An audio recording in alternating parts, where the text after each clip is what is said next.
ಒಳ್ಳೆ ಕೆಲಸ ಮಾಡಿ ಒಳ್ಳೆ ಇದನ್ನ ಮಾಡುವಂತ ಒಳ್ಳೆ ಏನಾಗಿರ್ಲಿ ನಾನು ಅವಕಾಶ ಮಾಡಕ್ ಬಂದಿರೋದಲ್ಲ, ಒಳ್ಳೆ ಕೆಲಸ ಮಾಡಕ್ ಬಂದಿರೋದು. ನನ್ಗೆ ಒಳ್ಳೆ ಹೆಸರು ಬೇಕು, ಒಳ್ಳೆ ಇರ್ಬೇಕು. ನನ್ಗೆ ಅಷ್ಟೇ ಕೇಳ್ತಾ ಇರೋದು. ಯಾವುದೇ ಇದಾಗಿರ್ಲಿ ನನ್ಗೆ ಒಳ್ಳೆ ಸಹಕಾರ ನೀಡಿ, ನನಗೆ ಗಮನ ತಂದು ಎಲ್ಲ ವಿಚಾರಗಳು ಮಾಡಿ. ನಾನು ಅಷ್ಟೇ ಹೇಳಕ್ ನಿಮ್ಗೆ ಇಷ್ಟ. ಅಧ್ಯಕ್ಷರಾಗಿ ಏನು ಹೇಳಕ್ ಬಯಸ್ತೀರಾ? ಇವತ್ತು ನನಗಂತೂ ಪ್ಲಾನಿಂಗ್ ಅಥಾರಿಟಿ ಅಧ್ಯಕ್ಷರಾಗಿರೋಕ್ಕೆ ತುಂಬ ಸಂತೋಷ ಆಗ್ತೈತೆ. ಇವತ್ತು ಯಾಕೆ ಅಂದರೆ ನಮ್ಮ ಜನಪ್ರಿಯ ಶಾಸಕರು ನೆಲಮಂಗಲ ತಾಲೂಕಲ್ಲಿ ಅಷ್ಟು 1150 ಕೋಟಿಗಿಂತ ಹೆಚ್ಚಿನಾಗಿ ಅಭಿವೃದ್ಧಿ ಮಾಡಿ ಇವತ್ತು ನಮ್ಮ ಸಾಹೇಬರು ನನಗೆ ನಂಬಿಕೆ ಮೇಲೆ ನಮ್ಮನ್ನು ಅಧ್ಯಕ್ಷನ್ ಮಾಡಿದ್ದಾರೆ. ಖಂಡಿತವಾಗ್ಲೂ ನಾವು ಪ್ಲಾನಿಂಗ್ ಅಥಾರಿಟಿಲಿ ಒಳ್ಳೆ ಕೆಲಸ ಮಾಡಬೇಕು ಅಂತ ಅನ್ನೋದೇ ನನ್ನ ಗುರಿ. ನಾನು ಸಹ ಗ್ರಾಮ ಪಂಚಾಯತಿಯಲ್ಲಿ 5 ವರ್ಷ ಕೆಲಸ ಮಾಡ್ಕೊಂಬಂದಿದ್ದೀನಿ, ಮತ್ತು ಒಕ್ಕಲಿಗರ ಸಂಘದಲ್ಲೂ ಕೆಲಸ ಮಾಡ್ಕೊಂಬಂದಿದ್ದೀನಿ. ಖಂಡಿತವಾಗ್ಲೂ ನಾನು ನೆಲಮಂಗಲ ತಾಲೂಕಲ್ಲ ಜನತೆಗೆ, ನಮ್ಮ ಕಾಂಗ್ರೆಸ್ ಕಾರ್ಯಕರ್ತರಿಗೆ ಮತ್ತು ನಮ್ಮ ಕಾಂಗ್ರೆಸ್ಸಿನ ಎಲ್ಲ ಲೀಡರ್ಗಳಿಗೂ, ನೆಲಮಂಗಲ ಜನತೆಗೂ ಹೃದಯಪೂರ್ವಕವಾದಂಥ ಧನ್ಯವಾದಗಳನ್ನ ಹೇಳಕ್ಕೆ ನಾನು ಇಷ್ಟಪಡ್ತೀನಿ. ನಾನು ಒಳ್ಳೆ ಕೆಲಸ ಮಾಡಬೇಕು ಅಂತ ಬಂದಿದ್ದೀನಿ. ಖಂಡಿತವಾಗ್ಲೂ ಒಳ್ಳೆ ಕೆಲಸ ಮಾಡ್ತೀನಿ.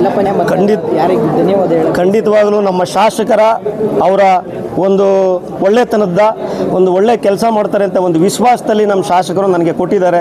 ಅವರಿಗೆ ಹೃದಯಪೂರ್ವಕವಾದಂಥ ಧನ್ಯವಾದಗಳನ್ನ ಹೇಳ್ತೀನಿ. ನಾನು ಸಾಷ್ಟಾಂಗ ನಮಸ್ಕಾರಗಳನ್ನು ಮಾಡ್ತೀನಿ. ನನ್ನ ಮೇಲೆ ಇಟ್ಟಿರೋಂಥ ನಂಬಿಕೆನ ನಾನು ಯಾವತ್ತೂ ಕಳ್ಕೊಳ್ಳಲ್ಲ. ನಾನು ಅವ್ರ ಪರವಾಗಿ ಒಂದು ಒಳ್ಳೆ ಕೆಲಸ ಮಾಡ್ಕೊಂಡು ಹೋಗ್ತೀನಿ.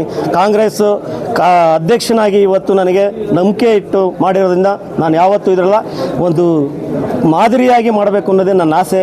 ಒಂದು ಮಾದರಿಯಾಗಿ ಮಾಡೇ ಮಾಡ್ತೀನಿ. ಯಾವುದು CA ಜಾಗಗಳಿರ್ಬೋದು, ಒಂದು ಇದ್ರ ಜಾಗ ಯಾವುದೇ ಇದ್ರೂ ಒಂದು ಅಧಿಕಾರಿಗಳ ಹತ್ರ ಮೀಟಿಂಗ್ ಮಾಡಿ ಒಂದು ಒಳ್ಳೆ ಸಭೆಯನ್ನು ಮಾಡಿ ನಾನು ಅದನ್ನ ಕ್ರಮ ತಗೊಂಡು ಏನು ಮಾಡಬೇಕು ಅಂತ ನಾನು ಒಳ್ಳೆ ಕೆಲಸ ಮಾಡ್ಕೊಂಡು ಹೋಗಕ್ಕೆ ನಾನು ಇಷ್ಟಪಡ್ತೀನಿ.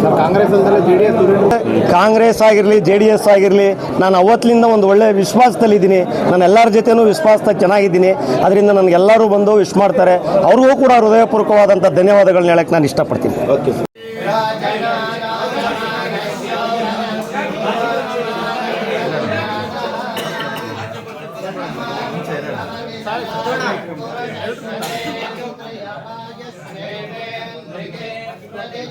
ಅವರು ಮೊದಲು 5 ವರ್ಷ ಪಂಚಾಯತಿಲಿ ಅಧ್ಯಕ್ಷ ಆಗಿದ್ದರು.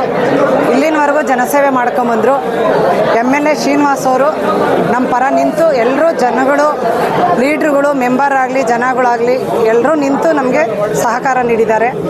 ಎಲ್ಲರಿಂದನೂ ನಮ್ಮ ಮನೆಯವರು ಇದುವರೆಗೂ ನಡ್ಕೊಂಬಂದಿದ್ದಾರೆ. ನಾವೇನು ಸುಮ್ಮನೆ ಮನೆಯಲ್ಲಿ ನಾವು ಬಂದವ್ರಿಗೆ ಸಹಕರಿಸ್ತೀವಿ, ನಮ್ಮ ಮನೆಯವ್ರಿಗೆ ಸಪೋರ್ಟ್ ಮಾಡ್ತೀನಿ. ಇಷ್ಟೇ. ಧನ್ಯವಾದ. ಶಾಸಕರು ಇದು 2.5 ವರ್ಷದಿಂದ ನಮ್ಮ ಮನೆಯವರು ಇನ್ನು ಜಿಲ್ಲಾ ಪಂಚಾಯತಿ ಕೊಡ್ತೀವಿ ಅಂದ್ಕೊಂಡಿದ್ರು. ಇನ್ನೂ ಬರಲಿಲ್ಲ ಅಂತ MLA ಅವರು, ಒಂದು ಲೀಡ್ರುಗಳು ಎಲ್ಲರೂ ಸೇರಿ ನಮಗೆ ಸಹಕಾರ ನೀಡಿದ್ದಾರೆ. ಅಭಿವೃದ್ಧಿ ಕೆಲಸ, ಯಾಕೆಂದರೆ ಮಾದರಿ ಪಂಚಾಯತಿ ಮಾಡಿದವರು ನಿಮ್ಮ ನಂಬಿಕೆ ಇದೆ? ಇಲ್ಲ ಸರ್, ನಮ್ಮ ಮನೆಯವರು ಎಲ್ರಿಗೂ ನಿಂತು ಸಹಕಾರ ಮಾಡೇ ಮಾಡ್ತೀವಿ. ಇನ್ನು ಮುಂದೆ ಚೆನ್ನಾಗಿ ಅಭಿವೃದ್ಧಿ ಆಗಂಗೆ ಮಾಡ್ತೀವಿ.